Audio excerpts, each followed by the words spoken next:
Brought to you in part by Susan Shute at Exclusive Realtors, servicing South Chicagoland, Northwest Suburbs, Kankakee, and Will County. Hey, welcome back to the channel. I'm going to go over my review of about a month and a half of having the Model S Performance, the Raven, and a few little things that I'm going to do with it. The reason why I'm wearing these clothes is because I just got done dismounting these. These came on the car. It's just with the these are like a $4,500 wheels from Tesla, but they're forged, so they're kind of lightweight. They're actually lighter than the 19s that I put on the car. So what I want to have these is coated dark gray, and I'll put the Michelin's back on, and I'll run these during the spring through fall, and then the 19s in wintertime. I would say there's a very decent response change from 21 to 19. The 21s felt like this thing was on rails, so maybe it was, but the combination of the tire and the wheel. So I don't know, but for summertime, I want to put those back on. So unlike the Cadillac, this thing does get driven every day. So the splitter is working out. It's holding up real good. There's all these bugs all over it, but like I said, this is a daily driver now.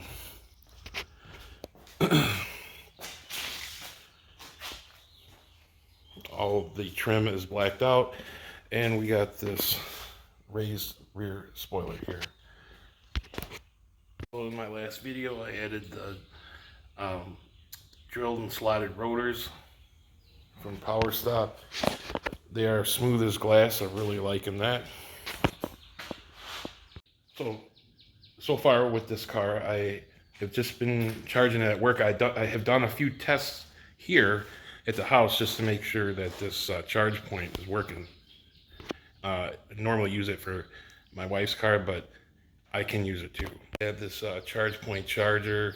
I have it wired up for 48 amps to give us the best speed. It helps me big time because this car can charge at 48. Being said, 48 amps on this car charges roughly 35 to 37 miles every hour, which is pretty good. You're talking, if you go out for the day and come back and you use 100 miles, I'm looking at 3 hours and it's back to where it was. So, and again, that's if I charge here. I normally charge at work, so that's free for me. So really, I've probably charged this car total at home about $4 worth. So just as a test, but everything else has been free, and I haven't had any issues with range or anything like that. I would say having fun with this car. Now this car is 5 years old, and the rated miles new was 345, and when I charge it now to full, it's about 330. So after 5 years, it's lost 15 miles, which I don't think is bad at all. They say you lose some right off the beginning, and then it kind of holds there. So we'll see. And this thing also has battery and motor warranties till 27, so I'm not really worried about anything for another 3 years. So there's that. I'll show this video real quick. This was the other day. This was just out on some tar and chip road, just giving it a shot. And this isn't the best it's ever run, but this is an example. Here we go. 30, 60.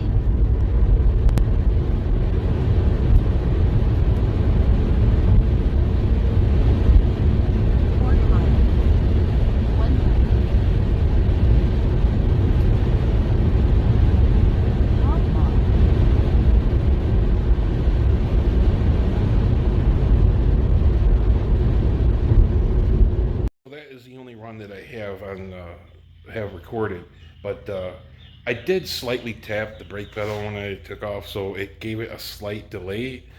The normal is like 2.8, 0 to 60, so I know it would have been in the upper 10s. So, but that's a pretty good idea what the car will do. I would say that it's probably going to run 690s in the 8th. I'm real happy with that because really, other than wearing work boots, because that's what causes the brake pedal and the gas, I think, are a little close together to me. And when I wear regular shoes, it's easier to drive it. So there's that. But it's definitely a 10-second car. And, you know, I can't ask for anything better than have all the tech this car does and be able to run that pretty much, even if it's raining out. This thing is it just hooks up and goes. It's crazy. The car is 5 years old, and it still feels like, you know, kind of like a new car to me. And you know, everything feels tight. It doesn't feel like a 5-year-old car at all. So everything on it works. The only thing I had the issue was with the brakes that I changed. They had a slight pulsation in it, so we did that. But other than that, I cannot complain anything about this car. The thing continuously updates on the screen inside, and keeps that self-driving thing progressing. I do use it. It's not perfect, but it's pretty close. I mean, you wouldn't expect it to do what it does, but I'm pretty impressed how that works. And the other stuff that it's got in the screen, the only thing I wish it did is like play like videos from your phone. I think you can do it if you're sitting still, but if you're driving, like someone else couldn't watch it while you're driving. As far as what I don't like about the car, the only thing I probably don't like is it fades off past 100 miles per hour. So I'm used to cars that pull on the top end more.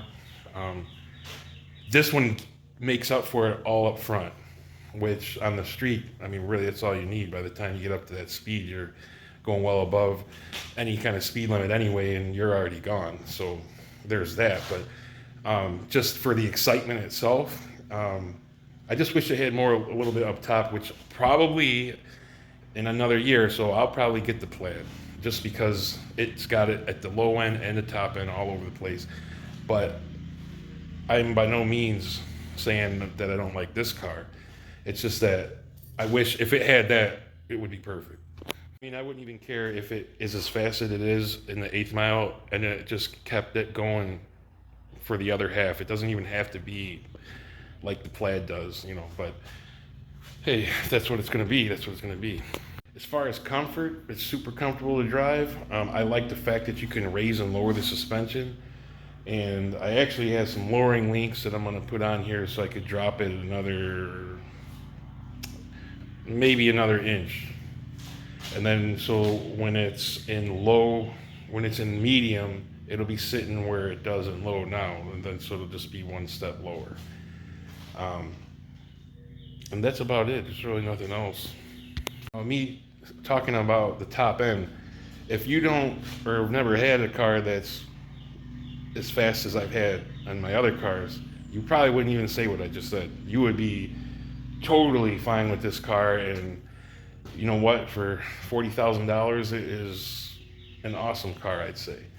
I don't know what else to say about it. There's really no complaints with this car at all. I mean, unless it stops working, then I'll probably be complaining.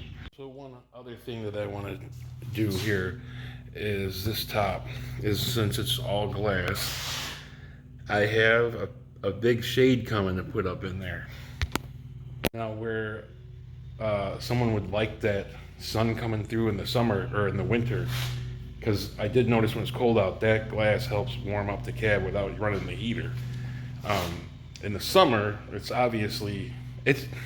not as hot as you would think because there is some reflection, but they make this shade to just completely block it out. So I'm gonna do that for the summer. So with the AC on, it's fine, but like when it's just sitting there and no one's in it, it can get pretty warm in there. So that would be the other complaint, the glass top without a shade. I wish it just came with one that you could put up in there, but you had to buy one. And like I was talking about, that top end. I say literally about the sound when people talk about with the exhaust and they can't hear it. This thing's so blindingly quick, you're not even thinking about that sound. I mean, you're just holding on, you know. It's kind of crazy. But I had a friend of mine I took for a ride the other day that never been in one, and he used to race cars. Well, he still does, but he's raced some pretty decent stuff, and he was thoroughly impressed with how it felt when it took off. So, um, nothing I did. This is how the car is, but that was shocking to hear him say that. So I know I said that I charge for free and blah blah blah, right? But someone's going to ask me, well, what does it cost to charge the car if I got to pay for it? So here I roughly have about 15 cents per kilowatt. The car holds, the battery is a 100 kilowatt battery. So let's just say, and you wouldn't fill it to 100% every time, but I'm going to just go with the extreme, all right? Let's say we went out, we come back home, it's got 10% battery left. Here it costs, I'm just going to round it, it's just a couple cents. I'm rounding up too. $1.60 per 10 kilowatts, all right? So if you were to go from 10% to 100%, that's 9 times $1.60 was like $14.40. So it'll cost you 14 bucks at home to charge the car from complete empty to full. Now, mind you, that's gonna be about 280 miles worth of driving. So if you compare that with any car you're driving with gas, you could do your own math with that, but it's very rare that you're going to use that much every day. Let's say you went to work and you use whatever 20%. Like I don't know. It depends on how far you drive. I use 2% to work and 2% back. So if I was to charge it up, it would cost me about 50 cents. But I would say if I was driving my truck, it would cost me roughly $5 a day to drive there and back. If I had to break it down to about the miles, I would say that this car would, if you had to pay for it, would cost you about 5 cents per mile that you drive. So my truck is in the 30s, like 32 cents per mile with the gas. So yeah, in comparison to driving my Ram, this car is 6 times, if I was paying for it, cheaper to drive. So, and my CTS-V was even more, unless I was running E85, but then it ate E85 like it was nothing. I ask, what do I think about taking it on a long trip? I cannot answer that. I don't know. I want to test out the supercharging, see what it's like, but I wouldn't be against trying it. If I'm in a big hurry, like someone brings up that crazy scenario where, what if I got to go 1,200 miles in a hurry and not stop? I guess I'll take the Ram if that ever comes up, but I'm almost 50 years old and I've never needed to do that. So I'm not saying, whatever, but come on, people come up with examples that it doesn't even come up. But like I said, yeah, I have a Ram that's got a 33-gallon fuel tank. I guess I'll drive that if I want to make the 5-minute stops. But I don't see a need, and if I ain't going out of town, and when I say out of town, we're talking over 200 miles, I do not see any reason I would need to charge this outside of being at work or at my house. So all I have to say is, if you are looking at one of these cars, I wouldn't hesitate to get it.